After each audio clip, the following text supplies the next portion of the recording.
what was he saying? He was saying, I've got some, Forest players here that need re-educated. Yeah. Because they've got... What age are you now, Jeff? What age are you now at Forest and sort of... 30. Yeah, okay. Yeah. So,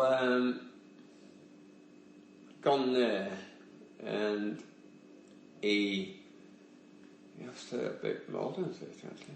Yeah, and he said that we've got some really good players here, so good that they got relegated last year. And they still think they're really good players. Yeah.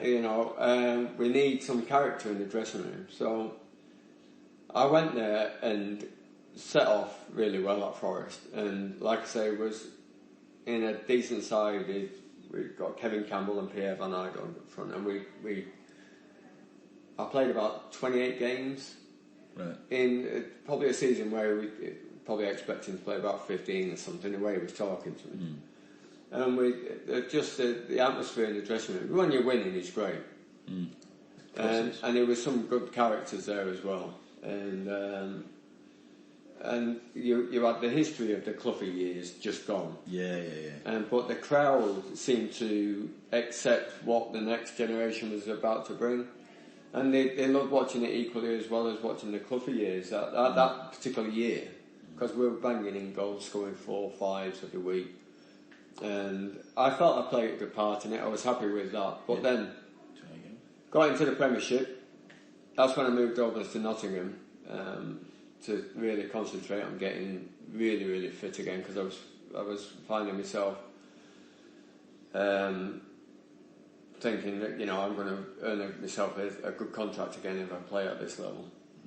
I also think at that point, because we all get to there, thinking, right, well, I've got so many years left of playing, or am I going to kind of? No, no. I always felt I was out for 2 years, and I wanted to make up for them 2 years. Right. Okay. So I was chasing. That was your mindset. My mindset wasn't. You just replaced those 2 years. Yeah. I wanted to just keep going, and I felt. Well, I went. I need to move on quickly, actually, to Crewe, because I went to Forest, got injured at Chelsea. My fault. I went in for a collision with challenge with Edgar Hoy, biggest goalkeeper at the time. Fell underneath him. He landed on me, and I did the posterior cruciate on my left leg, so opposite leg.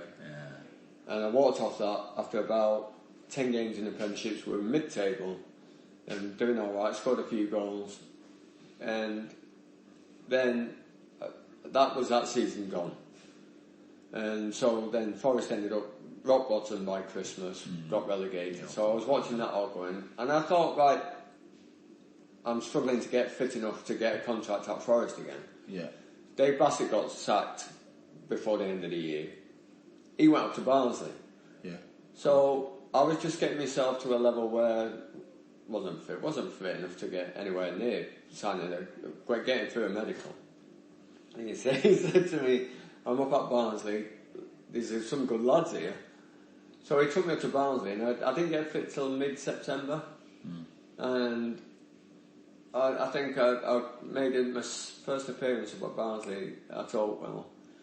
We were playing Plymouth, and came onto a chorus of boos. Tough crowd. About 10 minutes to go, we were 1-0 down. Yeah. And came onto a chorus of boos because I think Dyer was on the bench as well, centre forward. Bruce Dyer, big hero. Yeah. So still a big hero. I went on. You got him for him. Yeah, I got on cheers, before him. Yeah. And luckily, his first touch was a goal. All right, excellent. And so I did that one to the fan with a smile. Fonzie. So, and then from that moment, the Barnsley fans, I got on so well with them. Yeah, good. And again, it was a season of in and out, but got to the playoffs, Wembley. And I got injured in the bloody semi-final at Birmingham. We beat Birmingham 4-0 in the playoffs. Was it Swansea in the final? No, Ipswich. Ipswich, sorry, yeah. And it was the last game at Wembley. Yeah. And I did my ankle, and I had an injection, a cortisone injection, just to be set on the bench. And I played about 20 minutes. We were 3-1 down, got back to 3-2, and then they ended up scoring a breakaway goal when we were chucking everything at them. But that was brilliant. I felt I played back in the Premiership, nearly got there again with Barnsley. Yeah. So Wembley, purely blue that side, red the other side. Nearly played Barnsley, getting them back in the Premiership. And then I thought, is that it? And how do you feel about your injuries at this point? Because you've had 2 bad injuries there, haven't you? Yeah, but the second one, to be honest, it's like, here we go again. I knew what I had to do to get back fit. And again, it's like working with your physios and all that sort of thing. But it's a case of, it's up to yourself, really. Yeah, you've got to do the work, haven't you? You've got to do the work, and you've got to put more effort in than what you do normally and all that sort of thing. Yeah, so you do forget it. When I don't think about it, it's like I've missed a chunk out, because for me it's not worth talking about. So I miss it out just because I don't want to go there. Yeah. I mean, and it's going back to the illness. Yeah. When you talk about it, you miss chunks out because you don't want to go back there. Of course you don't. Because it's a dark place. Yeah. So you don't go there. I mean, you do when you start talking to people, especially with people who are going through it now, because you can help them. So that's when I got a phone call from Dario. So 18 years later. Full circle. I'm the age of 36, 37. I get a phone call from Dario saying, fancy one more year?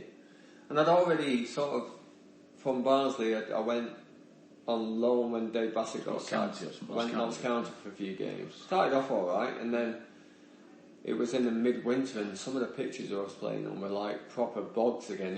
When you think you've done that. Not like now. Not now. We've done that. We've been there. And people were, I was for the first time, I wasn't enjoying football. That was the first time I've gone onto a pitch thinking, I don't really want to be on it. And if you like that, you're not going to perform. So I was ready to walk away, and that phone call from Dario saying, I've got a real good batch of youngsters here.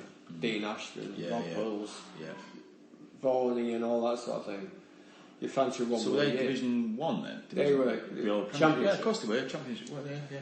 So I said, right, let me come and see if I can prove myself fitness first. So I went for pre-season and I was feeling really good because they did something that I'd never done before. They did fitness regime that was all to do with flexibility and all that, and I felt I wasn't doing enough. But after about 3 or 4 weeks, we went for a run. And I feel all right here. Feel quite fit. And then I got messing about with the youngsters, and all that sort of thing. I did my ankle. Had you signed at this point? No. Right. This is still pre-season. This is still pre-season. So I went, and Dario sort of had me in the office. He's flipping looking at me. He took it and he said, I'm going to give you a contract anyway. He says, because I've seen how the lads are responding and all that to you. Yeah, because he always tended to like to have an experienced player, didn't he? Yeah. When I think back. Yeah, who we could trust. And to be honest, I got back and started playing really well and really enjoying it. There was a guy called Dave Brammer that came from Everton. Yeah. Really good player. Yeah. Not quick enough to be a top flight, but classy player. Yeah. Played alongside him. Perfect forward, really. I was just, even at that age, I was doing his running. And he was just spreading the ball about and just doing. And in training, I remember I was getting that cocky. I was olaying and all that, banging them in. And then... Loving life. But very competitive again. Yeah. And there was ones where Dario had given a free kick or a goal kick, and he'd not gone out and we'd won. Because it's like next goal wins or something. And I've gone, for fuck's sake. Yeah. And Dario, stop. Everybody in. Didn't like that, did he? He didn't like that. So I walked in to apologise. Do you remember that time we sent Pembo off the AstroTurf? Yeah. Go stand over there. Go stand over there. John was behind the fence. But that's what I felt like walking up. But I went in and said, I apologise. He said, listen, I'm not angry. I just want